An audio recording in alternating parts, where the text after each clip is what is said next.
Hello everyone, ইতি Japan আরেকটি ব্লগে আপনাদের সবাইকে অনেক অনেক স্বাগতম এবং অনেক অনেক ভালোবাসা। আজকের সকাল সকাল উঠে ছেলেটা একজন গাড়ি নিয়ে চড়েছে আর একজন বই নিয়ে বসেছে। আর আমার হাজবেন্ড যা কাজ করছে সেটা দেখলে আপনারা অবাক হয়ে যাবেন। ছোট ছেলে তোশিও গাড়ি নিয়ে ব্যস্ত আর বড় ছেলে ইয়োতা বই পড়ছে। আর এদিকে হাজবেন্ড জামা কাপড় গুছাচ্ছে, কারণ হচ্ছে কি অনেকগুলো জামা কাপড় ছিল সপ্তাহের মধ্যে, আর আমার তো গুছানো সেই সময় হয়ে ওঠে না, তাই ও আমাকে হেল্প করছে। আর এদিকেও খেলনাগুলো এইভাবে ফেলে রেখেছে, মানে খেলে আর এইভাবে ফেলে রাখে এখানে ওখানে। বড় ছেলেটা সকাল সকাল ঘুম থেকে উঠে আরও মানে ব্রাশ করে বই নিয়ে বসে পড়েছে এদিকে ভালো ছেলের মতন। তো আমি ভাবলাম দেরি না করে এদের জন্য একটু ব্রেকফাস্ট তৈরি করে নিই। আর এটা হচ্ছে এমন একটা কাপ নুডলস যেটাকে হচ্ছে কি 3 মিনিটের মধ্যে তৈরি করা যায়। যেমন আমাদের ওখানে ম্যাগিগুলো আছে 2 মিনিটে তৈরি করা যায়, আর সেটা অরিজিনালি 2 মিনিট তৈরি করা যায় না, কিন্তু এই ম্যাগিটা সত্যি সত্যি 3 মিনিটে তৈরি করা যায়। এই কাপের মধ্যে গরম জল দিয়ে 3 মিনিট ঢাকা দিয়ে রাখ, নুডলস রেডি। জাপানিজরা বলে এই নুডলস নাকি তাদের সৈনিকরা খায়, কারণ এটা অল্প সময়ের মধ্যে এবং পেটটাও তাড়াতাড়ি নাকি ভরে যায়। সেজন্য করে জাপানি সৈনিকরা এই কাপ নুডলসগুলো খুব ইউজ করে। তারপরে ওদিকে 3 মিনিট সময় আছে, তো আমি ভাবলাম একটু চকলেট রুটি খাই। এই দেখুন চকলেট, ভিতরে রুটিগুলোর মধ্যে চকলেট দেওয়া আছে। এখানে না অনেক জিনিস অবাক করানোর মতন জিনিস আছে, যেমন রুটির মধ্যে চকলেট, রুটির মধ্যে মধ্যে চিজ, ফল, চা, অনেক রকমের রুটি এখানে পাওয়া যায়। তো আমি সকাল সকাল আমার একটা জিনিস খুব যেটা পছন্দ, সবচেয়ে পছন্দ, সেটা হচ্ছে কি কফি। কফি না হলে আমার মাথাটা খুব যন্ত্রণা করে, সারাদিন যন্ত্রণা করে, সেই জন্য করে আমি কফি করে নিলাম। এদিকে হচ্ছে কি 3 মিনিট হয়ে গেল, তো ছেলের প্লেটে এটা দেবো। ছোট ছেলেটা খাবে, বড় ছেলেটা বললো যে ও নুডলস খাবে না আজকের, তো ছোট ছেলের জন্য আমি নুডলস তৈরি করে নিলাম। জানেন তো আজকের বিকেলবেলা মার্কেটে এসেছি, আর এই মার্কেটে যে একটা দেখতে পাচ্ছেন হলুদ লাল রঙের একটা সিল্ক ফেলা আছে, ওটা হচ্ছে কি হাফ প্রাইসে। আর এগুলো হচ্ছে কি প্রতিদিনে এরকম হাফ প্রাইসে সেল করা হয় জাপানে। কারণ হচ্ছে কি দিনের শেষে যদি বিক্রি না হয় সেই মালগুলো যাতে সেই দিনে বিক্রি হয়ে যায়, সেই উপলক্ষে তারা কি করে এরকম একটা সিল মেরে দেয়, যেটা হাফ প্রাইসে। আর হাফ প্রাইসে মানে অনেক কম দাম, বুঝতে পারছেন, যা দাম তার থেকে হাফ প্রাইস। আর যে মাছটা আমি দেখালাম ওই মাছটা আমাদের ওখানে ভোলা মাছ বলে চেনেন অনেকে। তো এইসব মাছগুলো, এবং মাছ শুধু মাছ নয়, এখানে সব কিছু মানে যদি বিক্রি না হয়, দিনের দিনে বিক্রি না হয়, তাহলে কি করে তারা ওই হাফ প্রাইসে দিয়ে দেয়। আর অনেক কম দামে এগুলো পাওয়া যায়। আর এগুলোর একটা এক্সপায়ার ডেট থাকে, আর এই ডেটগুলো যদি আজকের এই মাছটা আমি কিনি কালকের পর্যন্ত খেতে পারবো, তারপরে আমি খেতে পারবো না, কারণ ওটা হচ্ছে কি এক্সপায়ার হয়ে যাবে। এটা জাপানিজরা বলে এবং ওই কাগজেও লেখা থাকে। এটা যে আজকের এক্সপায়ার হয়ে যাবে বলে আজকের বিক্রি করছে সেই রকম কিছু নয়, এটা কালকের এক্সপায়ার হবে, তাই আজকের এইভাবে বিক্রি করছে। আর এই দেখুন, শুধু আমি যে বললাম যে মাছ মাংসের ক্ষেত্রে নয়, এখানে সমস্ত কিছুর ক্ষেত্রে যদি দিনের দিনে বিক্রি না হয় তাহলে কি করে হাফ প্রাইজে বিক্রি করে দেয়। যেমন ফল থেকে শুরু করে মাছ, রেডিমেড খাবার থেকে শুরু করে সমস্ত কিছু হাফ প্রাইজে দিয়ে দেয়। তো এটা হচ্ছে কি অনেক সুবিধা জাপানে, মানে দেখে বোঝা যাচ্ছে যে জাপানটা একটা হচ্ছে কি কস্টলি দেশ। এখানে সমস্ত কিছুর দাম দিনের পর দিন যেভাবে বাড়ছে, তো সেই ক্ষেত্রে যদি আমরা দেখি তাহলে হচ্ছে এগুলো অনেকটা হেল্প করে আমাদের, যে আমরা হাফ প্রাইসে জিনিসগুলো পেয়ে যাই। আর এইগুলো হচ্ছে কি ধরো আজকেরে আমি যদি কিনতে যাই, তাহলে যদি আমি দোকানটা যদি 8টার সময় বন্ধ হয়, যদি আমরা 7টা বা ঠিক 6টা 6:30টার সময় যাই, তাহলে এরকম দামে পাওয়া যায় দিনের খাবারগুলো। আর যদি যেতে না পারি আজকেরে, তাহলে কালকে সকালবেলা দোকান খোলার আগে যদি গেটের কাছে গিয়ে দাঁড়িয়ে থাকে, যেই দোকানটা খুলবে সঙ্গে সঙ্গে ভিতরে ঢুকলেও পাওয়া যায়। তো এগুলো অনেকটা হেল্প করে আমাদের, মানে যারা জাপানে থাকে তারা যদি চায় তারা এইগুলো জিনিস কিনে খেতে পারে। আমার তো সমস্যা নেই, আমার কোনো সমস্যা নেই এই জন্য, কারণ মাছগুলো তাজা মাছ। আর আমাদের ফ্রিজে, আমরা জাপানে যারা থাকি আমরা তো ফ্রেশ খাবার পাই না, আমরা হচ্ছে কি ফ্রিজে রেখে দিই, ডিপ ফ্রিজে রেখে দিই, তারপরে সেটাকে বের করি, তারপরে সেখান থেকে রান্না করে আমরা খাই, কারণ আমরা ফ্রেশ জিনিস পাই না। আসুন জাপানিজ মার্কেটগুলো দেখতে দেখতে একটা আপু আমাকে একটা কোশ্চেন করেছে, সেই কোশ্চেনের উত্তরটা জেনে নিই।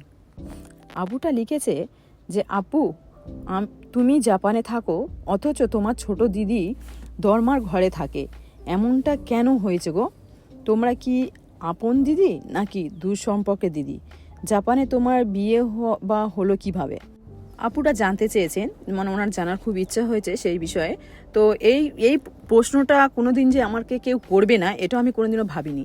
আমি একদম প্রস্তুত ছিলাম যে এই প্রশ্নটা আমার কাছে অনেকে বারবার করবে, কারণ হচ্ছে কি এমন একটা সিচুয়েশান, যে সিচুয়েশানটা হচ্ছে কি যে আমি জাপানে এসে আছি, আমার ফ্যামিলি হয়তো যদি বলি বিশ্বাস হবে না, যে হয়তো আমার ফ্যামিলির বাড়ি নেই, আমার বোনের মানে ডরমার ঘর, আমার দুটো বোনেই ডরমার ঘর। তো যাই হোক, এই প্রশ্নগুলোর জন্য আমি রেডি ছিলাম। আমি যদি আমি আমার এই লাইফ নিয়ে যদি আমি ভিডিও করে বলি, তাহলে পুরো লাইফটা চলে যাবে, মানে আমার 4টে 5টা 10 2 ঘন্টা 3 ঘন্টার ভিডিও তৈরি হবে যদি আমার লাইফ নিয়ে আমি মানে শুরু করি আর কি। তো আমি যাই হোক এতটুকু বলবো। আপুর প্রথম প্রশ্নের উত্তরটা হচ্ছে কি যে আমার বোনের দরমার বাড়ি, আমার সঙ্গে কি আমার বোনের, এটা কি আমরা অরিজিনালি মানে সিস্টার ইন বাই ব্লাড? তো সেই প্রশ্নের উত্তরটা প্রথমে দিই এই ভিডিওতে অন্তত। হ্যাঁ, ওটা আমার নিজের বোন, আমার নিজের ছোট বোন। আমরা 3 বোন আর 2 ভাই। আমার 2 ভাই যমজ, আর আমরা 3 বোন। 3 বোনের মধ্যে আমি সবার মধ্যে বড়, এবং আমার মেজো বোন আছে, তারপরে হচ্ছে কি ওটা আমার ছোট বোন। আমার যে ছোট বোনের ভিডিও দেখে আমাকে কমেন্ট করেছেন, সেটা হচ্ছে আমার ছোট বোন, ওর দরমার বাড়ি। তো এই সম্পর্কটুকু আজকে বলি, আর পরে আমি জানাবো যে কেন হচ্ছে কি ওর দরমার বাড়ি, আর কেন আমি জাপানে এসে আছি, আর আমার বিয়েটা বা হলো কী করে। আর এটা একটা অনেক বড় হিস্ট্রি। কারণ হচ্ছে আমরা গরিব মানুষ, আমাদের তো বড় বড় স্বপ্ন দেখাটা সম্ভবই নয়, এগুলো একদমই দেখা যায় না। বড় বড় স্বপ্ন আমাদের দেখা উচিত নয়, এগুলো তো আমরা অনেকে ভাবি। কিন্তু যে আমি জাপানে এসে আছি, এটা একদম মিরাকেল, এটা একদম মানে কি বল, সত্যি মিরাকেল।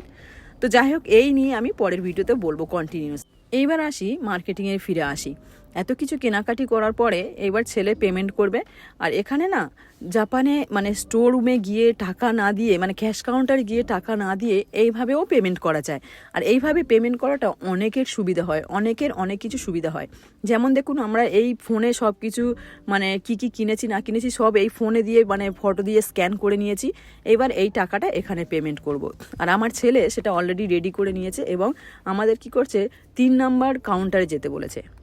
তো আমরা কি করলাম, 3 নম্বর কাউন্টারে চলে এলাম। এবার আমার কত টাকা পেমেন্ট করতে হবে না করতে হবে সব এখানে দেখিয়ে দিয়েছে। আর দেখিয়ে দেওয়ার পরে ওটা আমি এখন পেমেন্ট প্রসেসটা করব। আর এটা খুবই সহজ। জাপানে হচ্ছে কি প্রায় শপিং মল থেকে শুরু করে যেখানে মার্কেটিংয়ের জায়গাগুলো আছে, প্রায় জায়গাতে এরকম কম্পিউটারগুলো বসানো। এগুলোতে কি হয় না, আমরা কত টাকা মার্কেটিং করব না করব, আমরা সেটা হিসেব নিকেশ করে মার্কেটিং করতে পারি। আমার পকেটে টাকা নেই, কিন্তু আমি 10,000 টাকার মার্কেটিং করব, সেটা এই জায়গায় যদি এই কম্পিউটার এই ফোনের মতন যে জিনিসটা দেখলাম, মেশিনটা দেখলাম যদি থাকে, তাহলে আমরা কি করব, মার্কেটিংটা আমার কত টাকা ব্যাগে আছে না আছে সেই হিসেবে আমি মার্কেটিং করতে পারবো। তো আমি পেমেন্ট করে নিলাম, আমার কোনো ক্যাশ কাউন্টারে যেতে হলো না, কোথাও যেতে হলো না, আমি পেমেন্ট করে খুচরো নিয়ে চলে এলাম। এইবার হলো ওটা শেষ করে দিল আমার ছেলে, ওটা ক্লিয়ার করে ও ওখানে রেখে দিল। ওটা দেখুন একটা স্মার্টফোনের মতন দেখতে অনেকটা। তারপরে হচ্ছে কি আমি কি করেছিলাম, একটা ভুল করেছিলাম, যে আমি হচ্ছে কি একটা এরকম জালি ব্যাগ নিয়ে এসেছি, সেই ব্যাগটা হচ্ছে কি নিচে, মানে যে বাস্কেটটা হচ্ছে কি নিচে। তো উনি আমাকে বলছে যে তুমি নেক্সট টাইম থেকে তুমি ওখানে মার্কেটিং করতে পারো, তুমি আমাদের বাকেট না ইউজ করেও চলবে। কিন্তু অনেক জায়গায় এখানে সব দোকানের এক একটা নিয়ম আছে।